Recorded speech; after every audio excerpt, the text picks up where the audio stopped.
الحمد لله رب العالمين،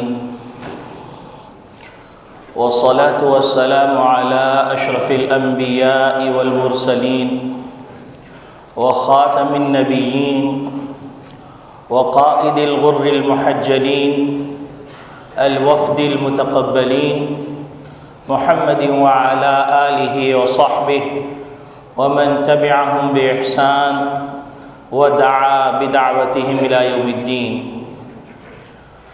أما بعد فأعوذ بالله من الشيطان الرجيم. بسم الله الرحمن الرحيم.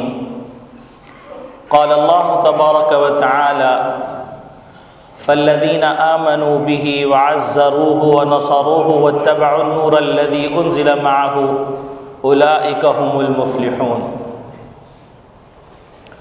وقال النبي صلى الله عليه وسلم: لا يؤمن أحدكم حتى يكون هواه تبعا لما جئت به.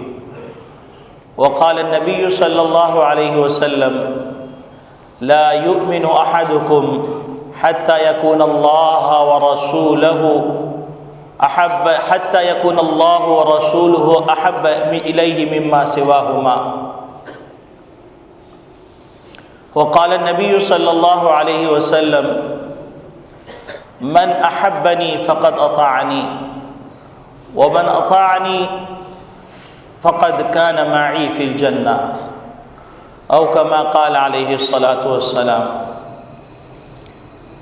کی محمد سے وفا تو ہم تیرے ہیں، کی محمد سے وفا تو ہم تیرے ہیں، یہ جہاں کیا چیز ہے لوح و قلم تیرے ہیں. محمد عربی کے آبروئے ہر دو سرا، کسے کے خاک درشنیس خاک بر سر او.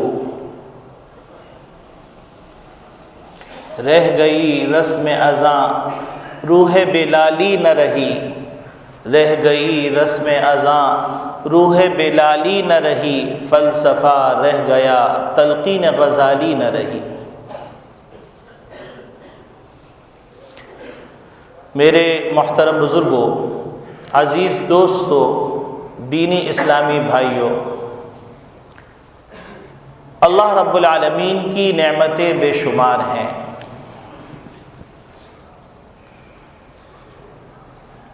اتنی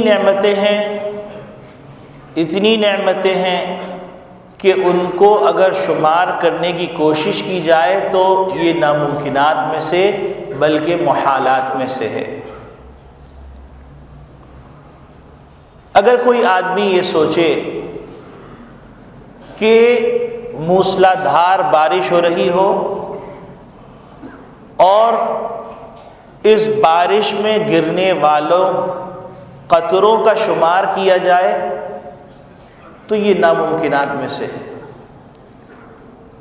تو اللہ رب العالمین کی نعمتوں اور رحمتوں کی جو بارش اپنے بندوں پر ہو رہی ہے اس کا شمار کرنا اسی طرح ناممکن ہے.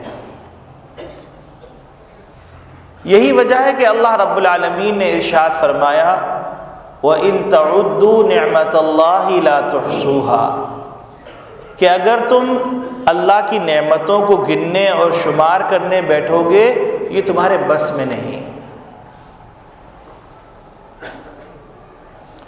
لاکھوں کروڑوں اربوں رحمتیں اور برکتیں اور نعمتیں عطا کی جا رہی ہیں.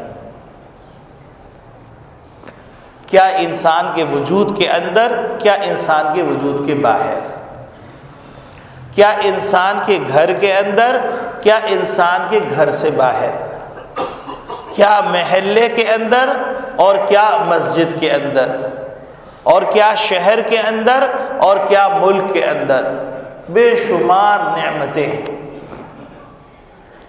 لیکن ان تمام نعمتوں کو دو نعمتوں کے اندر بند کیا جا سکتا ہے. ایک نعمت ظاہری ہے، ایک نعمت باطنی ہے. ظاہری نعمت وہ جو انسان چھو سکتا ہے، اس کو دیکھ سکتا ہے اور اس کو ہاتھ لگا سکتا ہے، اس کی لذت اپنے جسم پر محسوس کر سکتا ہے.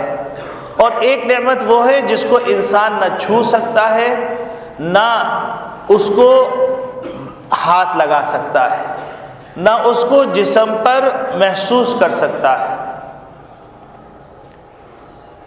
نعمت ظاہرہ تو یہ کہ اللہ رب العالمین نے جتنی مخلوقات پیدا فرمائی ہیں ان مخلوقات پہ آپ غور کیجئے تو آپ کو اندازہ ہو جائے گا کہ یہ اللہ کی ایک عظیم نعمت ہے۔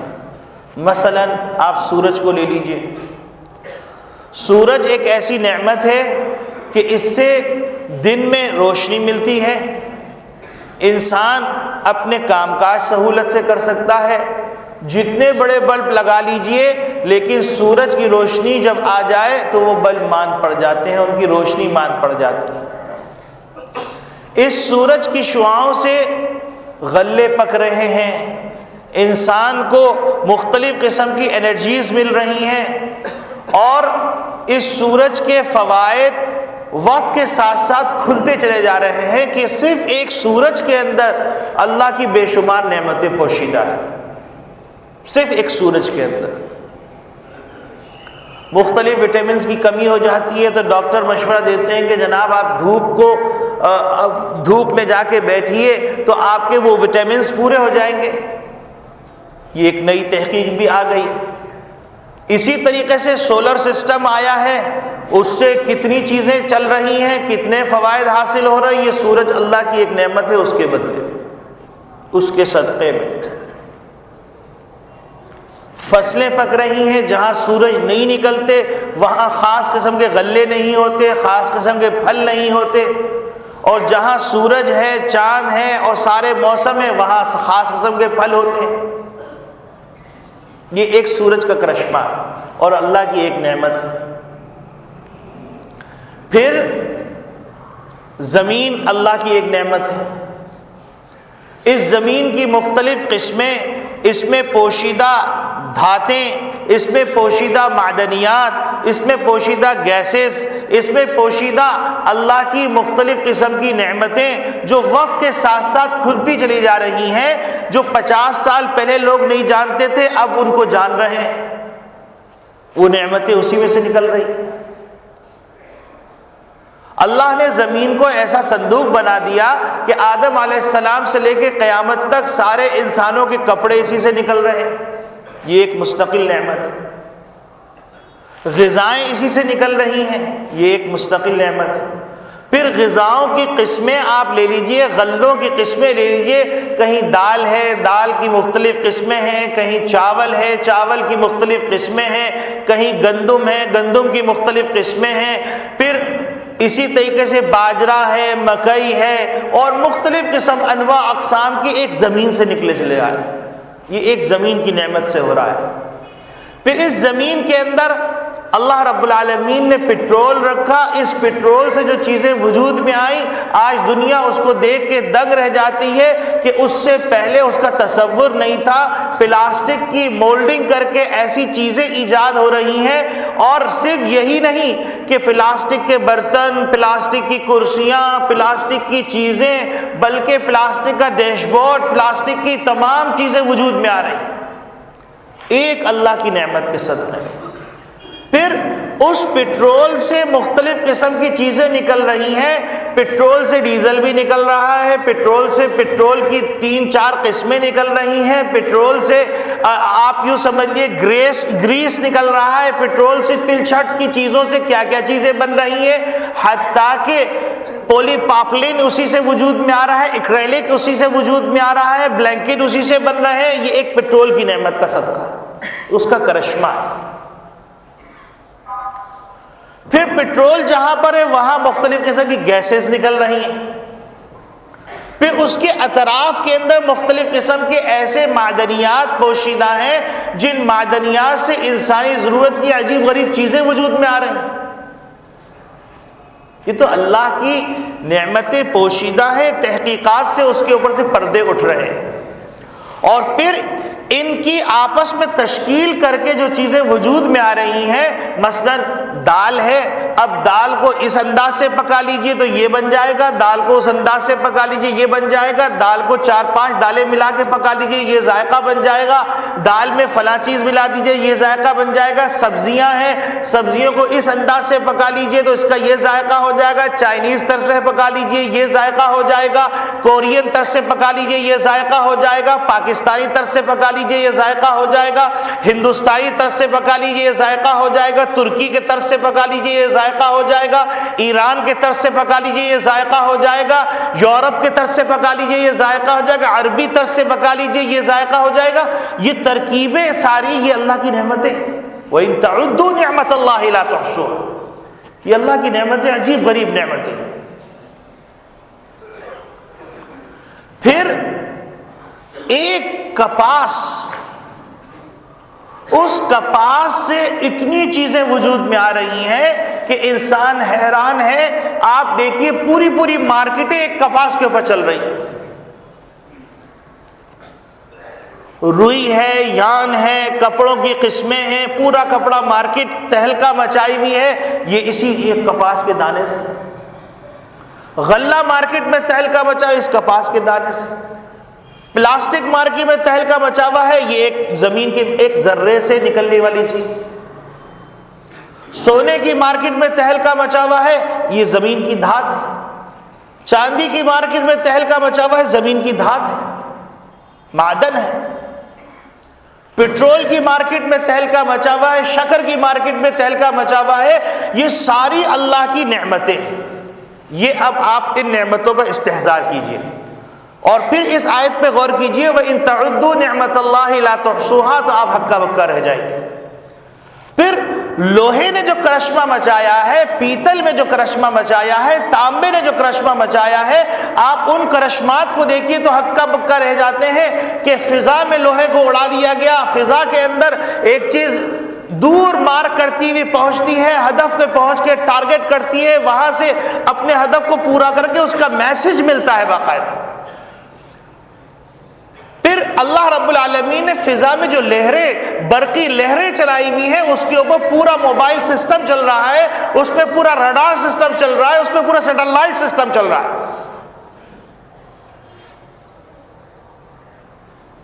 یہ اللہ کی کائنات ہے، یہ ساری ظاہری نعمتیں، ان پہ غور کیجیے۔ اس کے بعد انسان کے وجود کے جو نعمتیں ہیں وہ ایک مستقل باب ہے۔ آنکھ کی مستقل تفصیل ہے، کان کی مستقل تفصیل ہے، دل کی مستقل تفصیل ہے، دل کی پمپنگ کرنے کا مستقل ایک فلسفہ ہے، گردوں کے صفائی کرنے کا ایک مستقل فلسفہ ہے۔ یہ سارے فلسفے ہماری توجہ کے بغیر کام کر رہے ہیں۔ اللہ کی نعمتیں، آنکھیں اندھیرے میں کس طرح کھلتی ہیں، آنکھیں روشنی میں کس طرح کھلتی ہیں، انتہائی روشنی میں کیسے ورک کرتی ہیں، یہ ایک مستقل باب ہے۔ یہ اللہ کی نعمتیں۔ فَبِأَيِّ آلَاءِ رَبِّكُمَا تُكَذِّبَانِ، اللہ میں ایسے نہیں کہہ رہے۔ پھر ایک باطنی نعمت ہے۔ باطنی نعمت کیا ہے؟ ایمان۔ اس کو ہاتھ نہیں لگایا جا سکتا، جسم محسوس نہیں کرتا، لیکن انسان کو یہ پتا ہوتا ہے کہ میرے دل میں ایمان ہے یا نہیں۔ علم کی معرفت، علم یہ باطنی نعمت ہے۔ اللہ کی محبت باطنی نعمت ہے، رسول اللہ کی محبت باطنی نعمت ہے۔ اب اس کی تفصیل ایک مستقل ہے، حکمت، دانائی، اس کے واقعات، اس کا فلسفہ، یہ موقع نہیں ہے کہ سب بیان کی جائے، صرف میں اشارے دے کے چل رہا ہوں تاکہ جو چیز میں بیان کرنا چاہ رہا ہوں وہ آپ کے سامنے آ جائے۔ تو ایک طرف ہم ظاہری نعمتوں تلے دبے ہوئے ہیں، دوسری طرف اللہ کی باطنی نعمتوں تلے ہم دبے ہوئے ہیں۔ اب ان تمام نعمتوں کے اندر سب سے بڑی نعمت محمد عربی صلی اللہ علیہ وسلم کا وجود مسعود ہے، سب سے بڑی نعمت۔ اب آپ کہیں گے کہ مولوی صاحب آپ نے یہ دعویٰ کیا، اس کی دلیل کیا ہے؟ دیکھیے البدایہ والنہایہ میں ابن کثیر رحمۃ اللہ علیہ نے ایک روایت نقل کی ہے، اس کی سند پہ کلام ہے، لیکن معنی کے اعتبار سے تمام محدثین نے اس روایت کو مقبول قرار دیا ہے۔ وہ روایت یہ ہے کہ حضرت آدم علیہ السلام کی تخلیق ہوئی، تخلیق ہونے کے بعد حضرت آدم علیہ السلام کے جسم میں روح ڈالی گئی۔ جب آپ اٹھتے ہیں تو دیکھتے ہیں کہ اللہ کے عرش پہ لکھا ہوا ہے لا الہ الا اللہ محمد الرسول اللہ۔ حضرت آدم علیہ السلام دریافت کرتے ہیں اے پروردگار عالم یہ محمد الرسول اللہ کون ہے؟ تو نبی کریم صلی اللہ علیہ وسلم فرماتے ہیں کہ محمد رسول اللہ کے بارے میں جو دریافت کرتے ہیں تو اللہ رب العالمین ارشاد فرماتے ہیں کہ اے آدم یہ تمہاری اولاد میں ہوگا، سب سے آخری پیغمبر ہے، ختم نبوت کا تاج اس کے سر پہ رکھا جائے گا۔ اگر اس کی پیدائش مقصود نہ ہوتی تو نہ ہم یہ کائنات بناتے، نہ ہم تم کو پیدا کرتے۔ تو حضرت آدم علیہ السلام اگر نہ ہوتے تو ہم اور آپ کہاں ہوتے؟ اور اگر حضرت آدم علیہ السلام کی تخلیق مقصود نہ ہوتی اور حضرت محمد صلی اللہ علیہ وسلم کے صدقے میں ان کو پیدا کیا جانا مقصود نہ ہوتا تو یہ کائنات کہاں سے بنتی؟ تو نعمت ظاہری اور نعمت باطنی جتنی نعمتیں ہیں، ایمان کس کے صدقے میں ملا، علم کس کے صدقے میں ملا، معرفت کس کے صدقے میں ملی، شمعوں نے جلنا کس کے صدقے میں سیکھا، سورج نے روشنی کس کے صدقے میں دینا شروع کی، چاند نے روشنی کس کے صدقے میں دینا شروع کی، پھل میں ذائقہ کس کے صدقے میں آیا، دنیا کی رعیانائیاں کس کے صدقے میں آئی، دنیا کا وجود کس کے صدقے میں ہوا، یہ غلے کس کے صدقے میں آ رہے ہیں، یہ پھول اور بوٹے کس کے صدقے میں آ رہے ہیں، یہ ہوا اور یہ فضا کس کے صدقے میں آ رہی ہے، یہ دریا کس کے صدقے میں چل رہے ہیں، یہ پرندے کس کے صدقے میں چل رہے ہیں۔ تو بیک زبان کہنا پڑتا ہے محمد ربی صلی اللہ علیہ وسلم کا صدقہ ہے۔ تو محمد ربی صلی اللہ علیہ وسلم نعمت عظمیٰ ہے، چاہے وہ نعمت ظاہری ہو چاہے وہ نعمت باطنی۔ یہی وجہ ہے کہ اللہ رب العالمین نے بطور نعمت اور احسان کے فرمایا لقد من اللہ علی المؤمنین اذ بعث فیہم رسولا من انفسہم، کہ اللہ رب العالمین نے پوری انسانیت پر اور خصوصاً مومنین کی جماعت پر یہ نعمت عظمیٰ عطا کی کہ محمد ربی صلی اللہ علیہ وسلم کو مبعوث فرما دیا۔ اور آج دنیا جو باقی ہے وہ بھی محمد ربی صلی اللہ علیہ وسلم کے صدقے میں ہے، کیونکہ انہوں نے دعا کی تھی اے پروردگار عالم میری امت کو اجتماعی عذاب میں تباہ مت کر دیجیے۔ یہی وجہ ہے کہ ایک موقع پہ نبی اکرم صلی اللہ علیہ وسلم نے ارشاد فرمایا انا رحمت مہداۃ، میں اللہ کی ایسی رحمت ہوں جو سارے انسانوں کو بطور تحفے کے دی گئی۔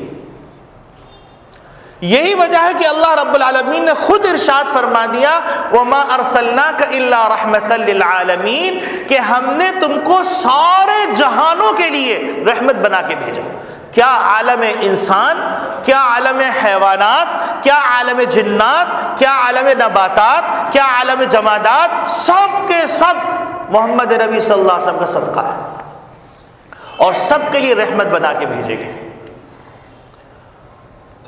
آپ سوچئے کہ محمد ربی صلی اللہ علیہ وسلم تشریف لے جا رہے ہیں، ایک اونٹ آ رہا ہے، آپ صلی اللہ علیہ وسلم کے پاؤں میں اپنے منہ رکھ کے بڑبڑاتا ہے اور نبی کریم صلی اللہ علیہ وسلم فرماتے ہیں کون اس کا مالک ہے؟ یہ شکایت کر رہا ہے کہ کام زیادہ لیتے ہیں اور کھلاتے پورا نہیں ہے، اس کو تکلیف مت دو۔ یہ جانوروں پر رحم ہو رہا۔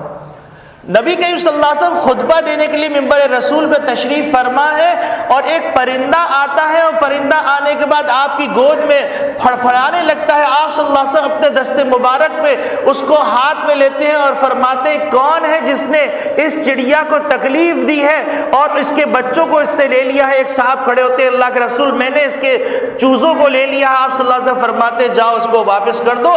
وہ چڑیا شکریہ کے طور پہ حاضر ہوتی ہے۔ یہ محمد نبی صلی اللہ علیہ وسلم کا صدقہ ہے۔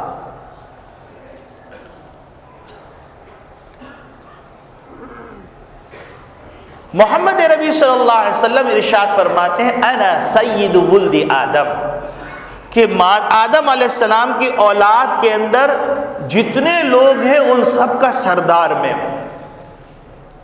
اب محمد نبی صلی اللہ علیہ وسلم کے صدقے میں دنیا میں امن، دنیا کا رابطہ خالق کائنات سے ہو رہا ہے، آسمان سے ہو رہا ہے، یہ محمد نبی صلی اللہ علیہ وسلم کا صدقہ ہے، ورنہ یہ رشتے ٹوٹ چکے تھے، آسمان اور زمین کا رشتہ ٹوٹ گیا تھا۔ محمد نبی صلی اللہ علیہ وسلم تشریف لائے تو آسمان اور زمین کا رشتہ قائم ہوا، اور جبریل امین 23 سال تک نزول قرآن کے موقع پہ تشریف لاتے رہے، اور لیلۃ القدر کے موقع پر نبی کریم صلی اللہ علیہ وسلم کی بشارتوں کی بنیاد پر حضرت جبریل امین ہر سال تشریف لاتے۔ یہ محمد نبی صلی اللہ علیہ وسلم کا صدقہ ہے کہ آسمان سے رابطہ جڑا ہوا ہے۔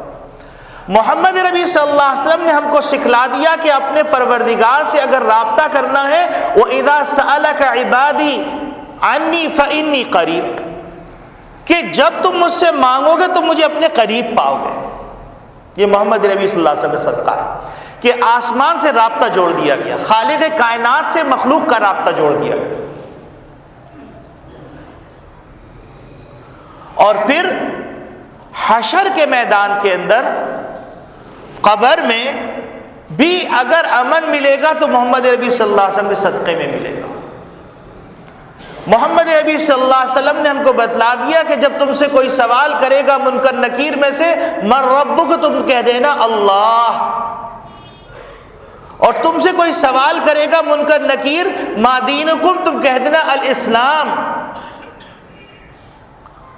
اور تم سے کوئی کہے سوال کرے کہ من ھذا الرجل، کہ محمد نبی صلی اللہ علیہ وسلم کے بارے میں پوچھا جائے کون ہے، تو تم بتلا دینا کہ میرے محبوب صلی اللہ علیہ وسلم اللہ کے بھیجے ہوئے خاتم النبیین۔ منزل آسان ہو گئی۔ حشر کے میدان کے اندر جب سارے انبیاء علیہ السلام بھی کانپ رہے ہوں گے اور فرما رہے ہوں گے نفسی نفسی، میرا کیا بنے گا، اس وقت نبی کریم صلی اللہ علیہ وسلم فرمایا انا اول الشافعین، میں پہلا شخص ہوں گا جو سفارش کروں گا اللہ کے دربار، اور اللہ رب العالمین اس وقت مجھے ایسی حمد و ثنا سکھلائیں گے کہ اسی وقت القاء فرمائیں گے، اور اس حمد و ثنا کے صدقے میں حدیث میں آتا ہے کہ نبی کریم صلی اللہ علیہ وسلم فرمایا کہ اللہ رب العالمین ارشاد فرمائیں گے ارفع راسک، آپ اپنے سر مبارک اٹھائیے، اشفع تشفع، سوال کیجیے آپ کو دیا جائے گا۔ تو فرماتے انا اول مشفع، سب سے پہلے میری سفارش قبول کی جائے گی۔ شفاعت کبریٰ بھی نبی کریم صلی اللہ علیہ وسلم کو حاصل ہے، شفاعت صغریٰ بھی حاصل ہے۔ شفاعت کبریٰ ساری انسانیت کے لیے ہوگی، کیونکہ اول آخر ہر ایک پریشان ہوگا اور اس عذاب میں مبتلا ہوگا جو حشر کے میدان کا عذاب ہوگا، جس کا ایک دن 50,000 سال کے برابر ہوگا، زمین تانبے کی ہوگی اور سورج 1 میل کے فاصلے پر ہوگا، اور لوگ اپنے گناہوں کے بقدر پسینے کے اندر غرق ہوں گے، کوئی سینے سے تک، کوئی سر سے پاؤں تک دم گھٹ رہا ہو۔ آپ اندازہ فرما لیجیے تکلیف کا۔ اس وقت ہر شخص کہہ رہا ہوگا کہ کوئی ہے جو یہ بتا دے کہ جاؤ جا کے حساب کتاب کروا لو تاکہ ہمیں جنت میں جانا ہے ہم جنت میں چلے جائیں، جہنم میں جانا جہنم میں چلے جائیں، کیونکہ روزانہ مر رہے، روزانہ جی رہے، اور یہ تکلیف برداشت نہیں ہو رہی۔ تو شفاعت کبریٰ نبی کریم صلی اللہ علیہ وسلم کو ملے گی، اور شفاعت صغریٰ بھی ملے گی کہ اپنے امتیوں کو پکڑ پکڑ کے جنت میں داخل فرمائے۔ اور نبی کریم صلی اللہ علیہ وسلم قربان جائیے، جب آپ صلی اللہ علیہ وسلم سے صحابیات نے سوال کیا، اما عائشہ نے سوال کیا، حضرت فاطمہ الزہرا رضی اللہ تعالیٰ نے سوال فرمایا کہ ہم آپ کو کہاں تلاش کریں گے، تو نبی کریم صلی اللہ علیہ وسلم فرمایا اس دن میں بہت پریشان ہوں، مجھے تم کبھی پل صراط پہ پاؤ گے، مجھے کبھی کہاں پاؤ گے، میں اپنی امت کے لیے بے قرار ہوں۔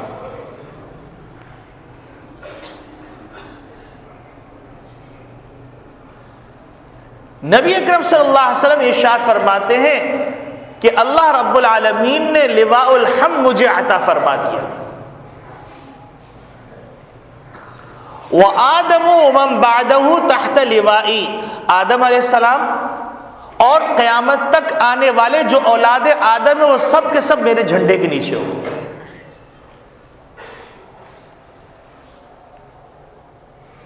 یہ محمد نبی صلی اللہ علیہ وسلم ہے۔ اب اتنی عظمت والے پیغمبر، اتنے عالی شان مرتبت والے پیغمبر کہ جن کو اللہ رب العالمین نے ہدیہ دینے کے لیے معراج نصیب فرمائی، اور ہدیے میں جو چیز عطا فرمائی اس کا نام نماز رکھا، صلاۃ رکھا۔ آپ یہ سوچئے کہ محمد نبی صلی اللہ علیہ وسلم اتنی عظمت والے، اور ان کو جو تحفہ دیا جا رہا ہے اس عظمت کے مقام پر وہ صلاۃ کیا دیا جا رہا ہے، اور ہمارا حضور کی محبت اور نماز کے ساتھ کیا حال ہے۔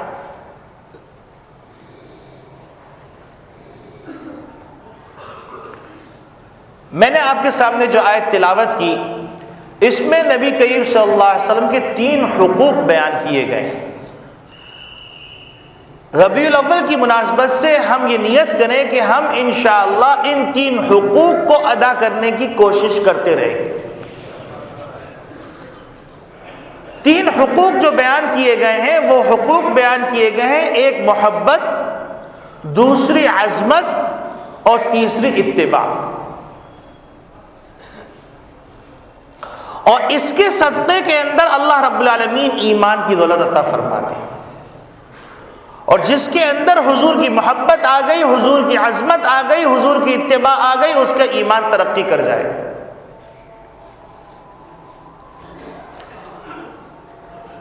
فالذین آمنوا بہ، وہ لوگ جو محمد نبی صلی اللہ علیہ وسلم میں ایمان لے کے آئے، وعزروہ، اور ان کی تعظیم کرتے ہیں، ونصروہ، اور نبی کریم صلی اللہ علیہ وسلم کی مدد کرتے ہیں، واتبعوا النور الذی انزل معہ، اور وہ لوگ محمد صلی اللہ علیہ وسلم کے ساتھ جو نور عطا کیا گیا ہے قرآن کریم کی شکل کے اندر، اس نور کی اتباع کرتے ہیں، اولئک هم المفلحون، ان کو دنیا کے اندر جیسے صحابہ کو سرٹیفکیٹ دیا گیا رضی اللہ تعالی عنہ ورضوا عنہ، تو اسی طریقے سے ان کو بھی سرٹیفکیٹ مل جائے گا اولئک هم المفلحون کا، دنیا کے اندر وہ کامیاب اور فلاح پا کر جائیں گے۔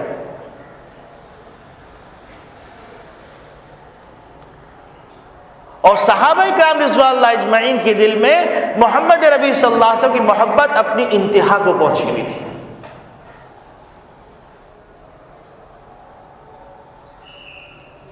آپ دیکھیے کہ ایک موقع پر حضرت مصعب ابن عمیر رضی اللہ تعالیٰ عنہ نبی کریم صلی اللہ علیہ وسلم سے شکلاً بہت مشابہ تھے۔ غزوہ احد بپا تھا، حضرت مصعب ابن عمیر جو کہ شہزادے کی طرح تھے وہ شہید کر دیے گئے۔ تو شیطان نے یہ صدا لگوا دی، اس کے ساتھیوں نے یہ صدا لگوا دی، الا ان محمدا قد قتل، کہ خوب سن لو کہ محمد نبی صلی اللہ علیہ وسلم شہید کر دیے گئے۔ اب تو ایک کوہرام مچ گیا، پروانوں کے سامنے سے چراغ ہٹا دیجئے تو پروانے کیسے بے قرار ہو جاتے ہیں، پیاسے کے منہ سے گلاس ہٹا لیجئے تو وہ کیسا بے قرار ہو جاتا ہے۔ تو محمد نبی صلی اللہ علیہ وسلم کی جب وہ افواہ اڑائی گئی تو صحابہ میں ایک طوفان مچ گیا، پورے مدینے کی بستی میں ارتعاش پیدا ہو گیا، عورتیں بے قرار ہو کر محمد نبی صلی اللہ علیہ وسلم کی تلاش میں نکل گئیں اور پوچھا کرتی تھیں کہ محمد نبی صلی اللہ علیہ وسلم کہاں ہے۔ ایک خاتون نکلتی ہیں اور محمد نبی صلی اللہ علیہ وسلم کے بارے میں دریافت کرتی ہیں، دریافت کرتے کرتے کرتے کرتے ان کو اطلاع دی جاتی ہے کہ تمہارا والد دنیا سے رخصت ہو گئے اور وہ شہید ہو گئے۔ تو اب وہ کہتی ہیں کہ ٹھیک ہے، مجھے تم نے یہ اطلاع دے دی، لیکن مجھے یہ بتلاؤ ما فعل برسول اللہ صلی اللہ علیہ وسلم، آپ صلی اللہ علیہ وسلم کا کیا بنا۔ اور اسی پریشانی کے عالم میں چادر گھسیٹتی ہوئی اور آگے بڑھتی ہیں، اور آگے بڑھنے کے بعد سوال کرتی ہیں مختلف لوگوں سے، تو ان کو اطلاع دی جاتی ہے کہ آپ کے شوہر شہید کر دیے گئے۔ تو وہ کہتی ہیں ما فعل برسول اللہ صلی اللہ علیہ وسلم۔ مزید آگے بڑھتی ہیں، ان کو اطلاع دی جاتی ہے کہ آپ کے صاحبزادے شہید کر دیے گئے۔ وہ کہتی ہے ما فعل برسول اللہ صلی اللہ علیہ وسلم۔ آگے بڑھتی ہے، ان کو اطلاع دی جاتی ہے آپ کے بھائی بھی شہید ہو گئے، یعنی آپ کی چھت بھی اجڑ گئی، آپ کا بازو بھی ٹوٹ گیا، آپ کی کمر بھی ٹوٹ گئی، آپ کے پاؤں بھی ٹوٹ گئے، آپ کا ٹوٹل سہارا سرمایہ لٹ گیا۔ وہ کہتی ہیں کہ مجھے یہ بتلاؤ کہ میرے محبوب صلی اللہ علیہ وسلم کیسے ہیں۔ اور جب ان کو بتلایا جاتا ہے کہ محمد صلی اللہ علیہ وسلم خیر سے ہیں تو ان کو قرار نہیں آتا، اور کہتی ہے مجھے لے چلو جہاں محمد نبی صلی اللہ علیہ وسلم تشریف فرما ہے۔ آپ صلی اللہ علیہ وسلم کے چہرے انور کو دیکھتی ہیں اور وہ تاریخی جملہ کہتی ہیں کل مصیبت بعدک جلل یا رسول اللہ، اے اللہ کے رسول ساری تکلیفیں دور ہو گئی آپ کے دیدار کے بعد۔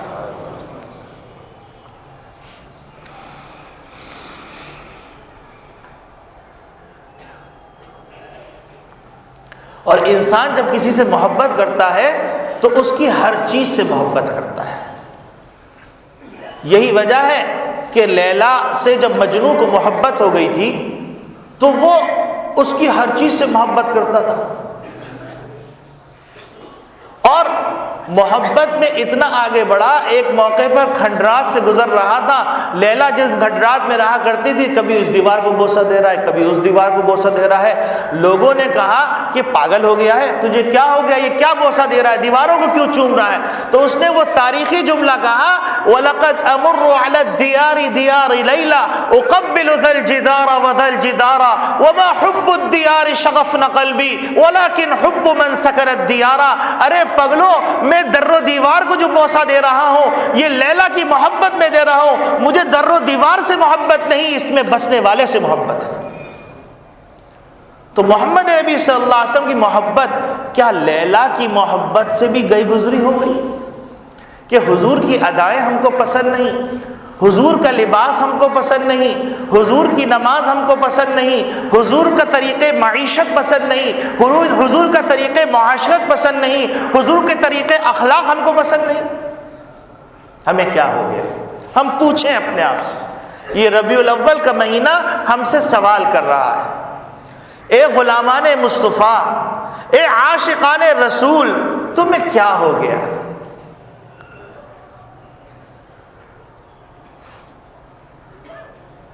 یہی وجہ ہے کہ ایک موقع پر عبداللہ ابن مبارک رحمۃ اللہ علیہ فرماتے ہیں، تعصر رسول وانت تظہر حبہ، تم رسول کی محبت کا اظہار کرتے ہو اور ان کی نافرمانی کرتے ہو. ھذا لعمری فی الفعال بدیع، بخدا میری جان کی قسم یہ افعال کی دنیا میں انوکھی بات ہے. ریئلسٹک حقیقت کے اندر، حقائق کی دنیا کے اندر یہ اچنبھی کی بات ہے. تصورات کی دنیا میں ہو سکتی ہے لیکن حقائق کی دنیا میں انوکھی بات ہے کہ جس سے محبت کی جائے اسی کو تکلیف دی جائے. حضور فرما رہے ہوں کہ میری آنکھوں کی ٹھنڈک نماز میں ہے اور نمازیں ضائع کر کے ہم حضور سے محبت کر رہے ہوں. غور کریں.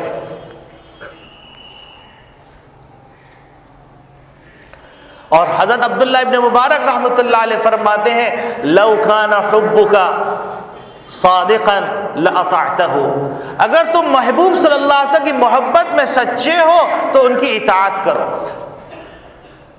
ان المحب لمن يحب مطیع، جو جس سے محبت کرتا ہے اس کی اطاعت کرتا ہے.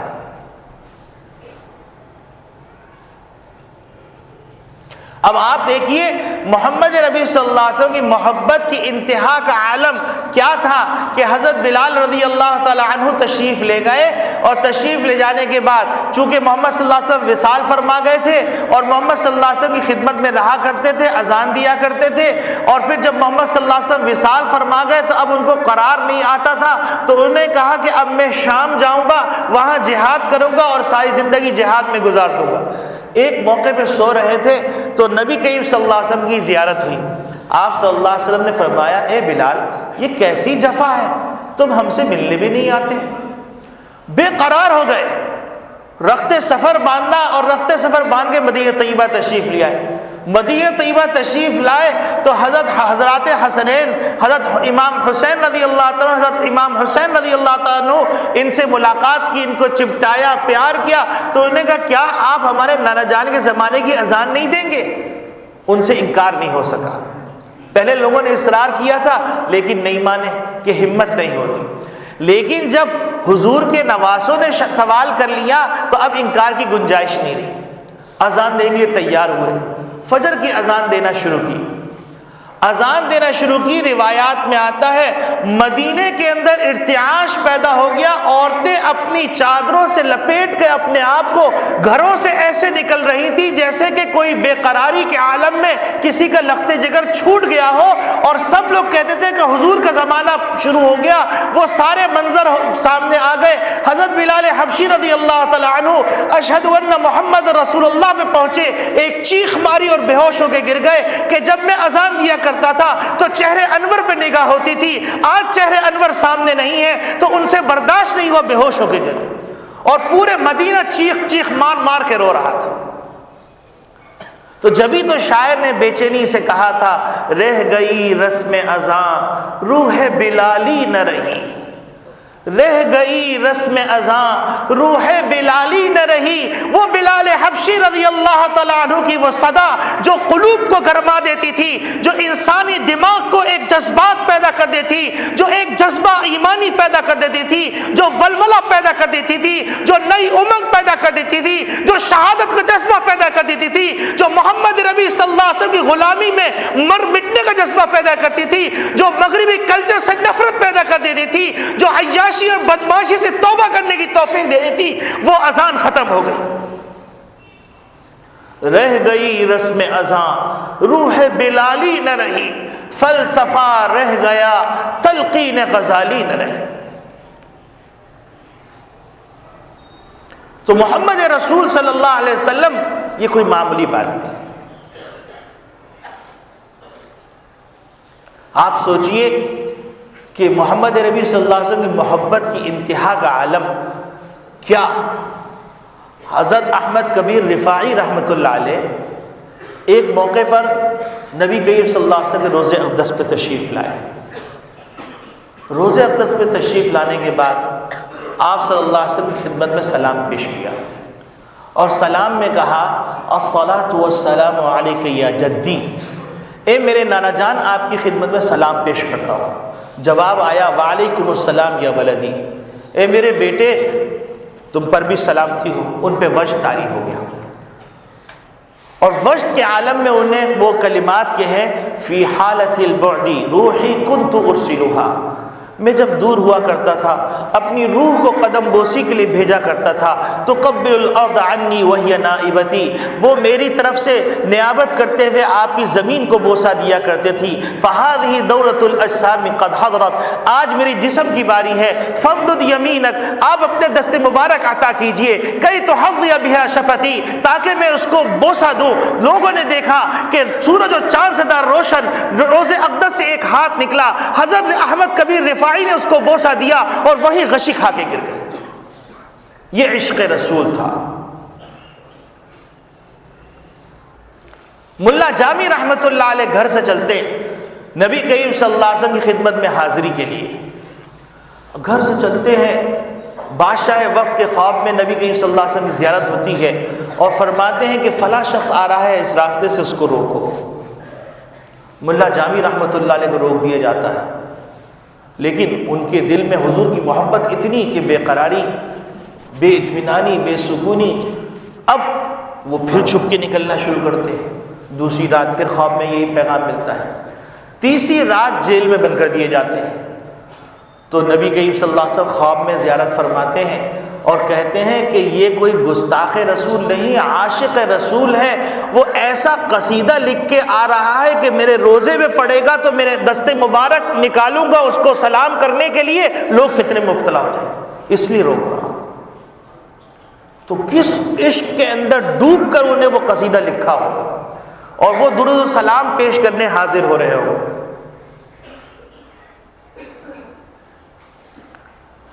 تو میرے عزیز دوستو بھائیو، محمد نبی صلی اللہ علیہ وسلم کی محبت یہ سرمایہ ہے.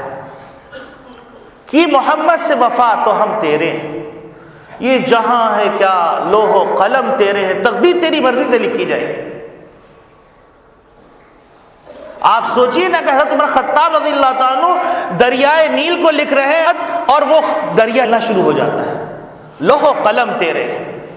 ممبر رسول پہ کھڑے ہو کے خطبہ دے رہے ہیں اور مجاہدین جہاد کر رہے دور دراز کے اندر، فرماتے یا ساریت الجبل، فتوحات مل جاتی ہیں، واپس آتے ہیں اور واپس آنے کے بعد دریافت کرتے ہیں کہ کیا واقعہ ہوا. کہنے لگے فتح ہو رہی تھی، پیچھے سے ہم غافل تھے، امیر المومنین کی آواز ہمارے کان میں پڑی، ہم مڑے ہیں اور اللہ رب العالمین نے دشمن کے اس وار کو ختم کیا اور پوری فتح ہم کو مل گئی.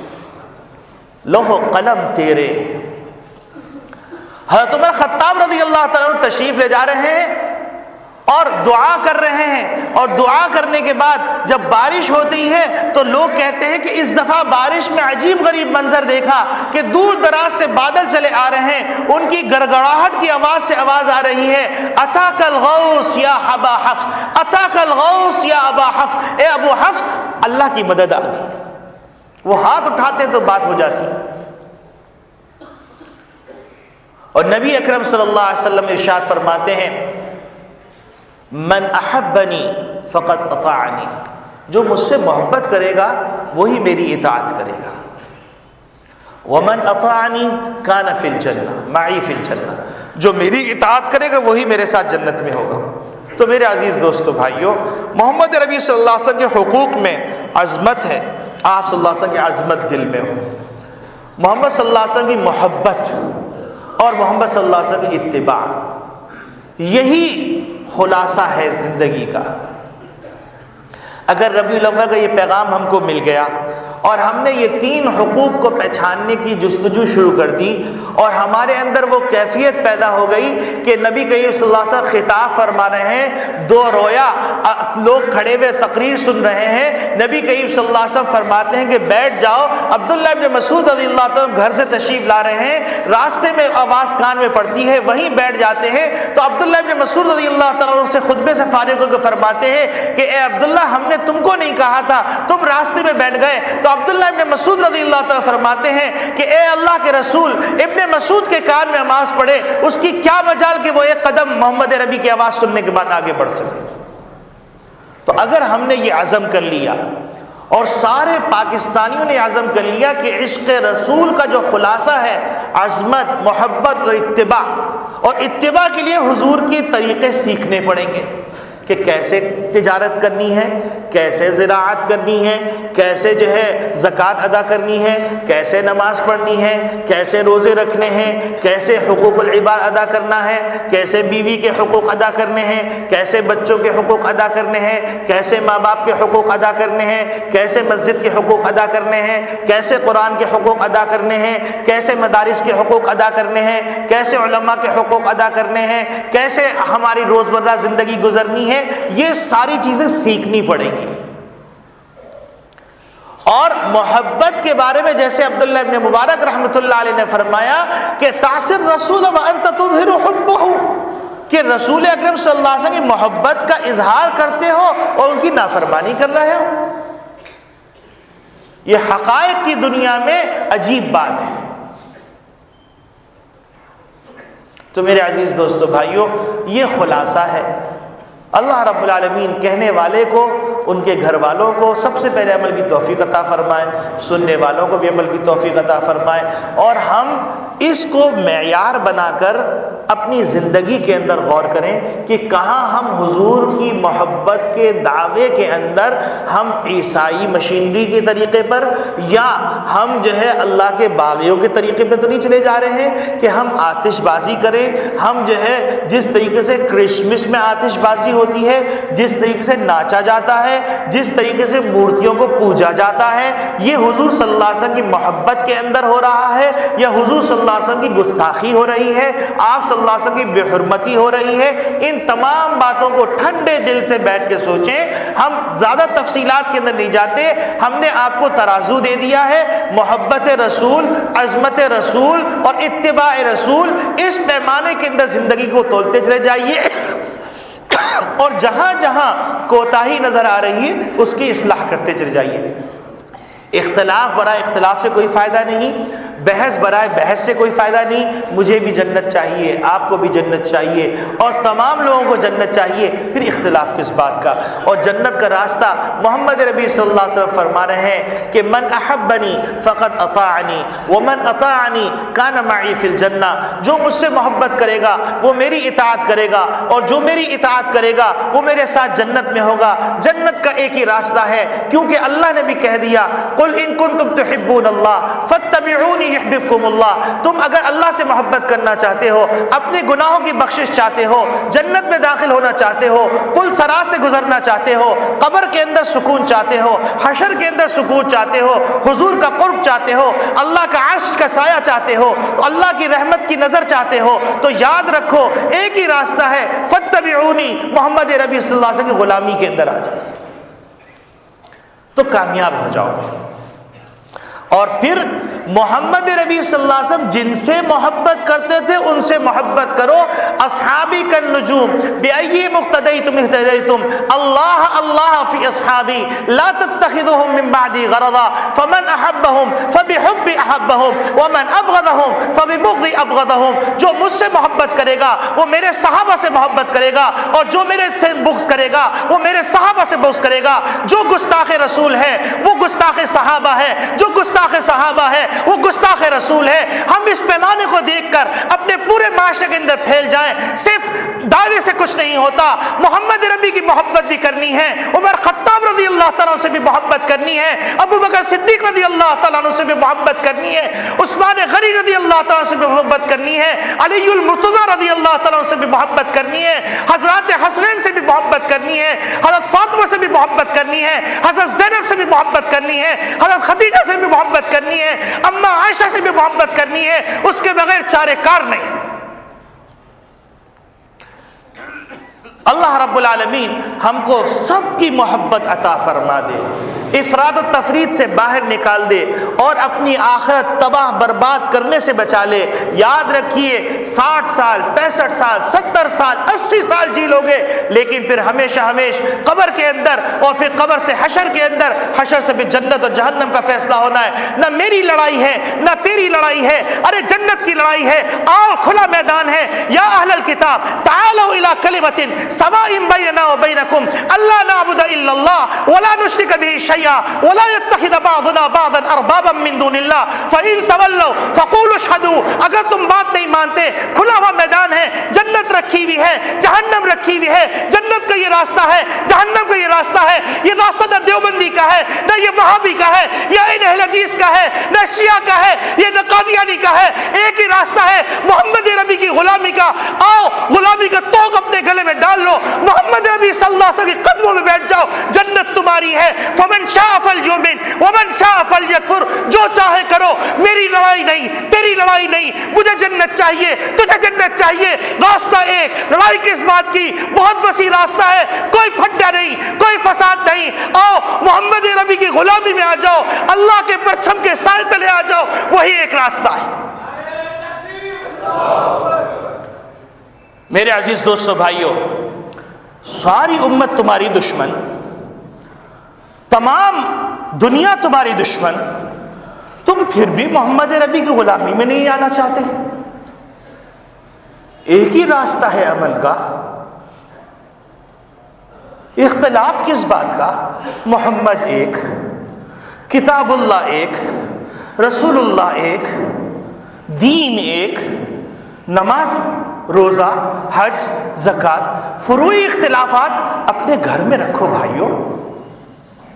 علماء آپس میں بحث کر لے، عوام کو کہو نماز پڑھو، عوام کو کہو جھوٹ نہ بولو، عوام کو کہو رشوت نہ لو، عوام کو کہو قتل و غارت گری مت کرو، عوام کو کہو سود نہ کھاؤ، عوام کو کہو بے حیائی نہ کرو، عوام سے کہو بے غیرتی مت کرو، عوام سے کہو بے حرمتی مت کرو، مسجدوں کا احترام کرو۔ اس میں کس کا اختلاف ہے؟ اس میں کون سے فروعی اختلاف ہے؟ کون سا فساد ہے؟ ارے کیا 1.5 انچ کی مسجد چاہیے؟ ارے ایسا نہ ہو 1.5 انچ کی قبر بھی نہ ملے۔ لوٹ آؤ، خدا کے واسطے لوٹ آؤ، خدا کے واسطے لوٹ آؤ، ایسا نہ ہو کہ